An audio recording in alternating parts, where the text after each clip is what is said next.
Actualmente nós temos uma escola de 74 alunos, 4 classes. 4. Okay. Nós temos nos assistentes, aqui está assistente comigo, a Frau Kemoli, e nós temos a Frau Edmirda Ignacio, também está assistente na Fontaine Kleuterschool. Nós temos 4 maestras, nós temos a mim, cabeçante suplente, e guia interno, dus IBER, e nós temos os cabeçantes, a Frau Sonia Goedhoop. E onde você está, depois de você escola, onde você está seguir para a escola básica? Normalmente, nós muitas estamos na escola vizinha, Hilario Ángela, okay. E também tem algum trabalho Zander Bogarts. Okay. E tem maior também a escolha para uma escola católica, depende de não geloof. E a demanda da que da alto?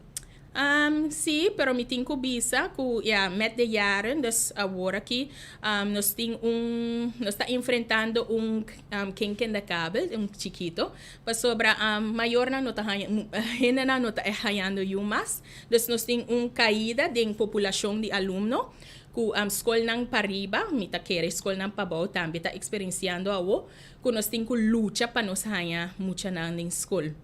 Dus ita lucha, pero toch nos tahaya nos mayor nang of nos tahaya nos llamada nang kung mayor nang ta interesado em nos school que tu vai. Que bem, quanto average muitos estão em anualmente se acabou não? Ok, anualmente dos school normal meeting ko bisa. Normalmente o sistema ta bota dia de inscriving ku bota vai inscrever boyu. Pero clima na San Nicolás no tasina. Normalmente, escolta começa, pero 10:30, 2:30, dus não te queda drupal in.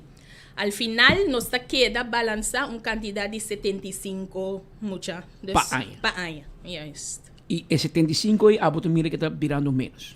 Sim, está virando menos, para sobra, eigenlijk, nos está 4 classes, pero door de struggle, bota mira, nos está forçando para nos chegar de 4 classes. Pero nós temos esperança positiva, porque nós conhecemos a situação. Das maneiras que escola começa, nós está droppel in, classe não está llena e nós está go.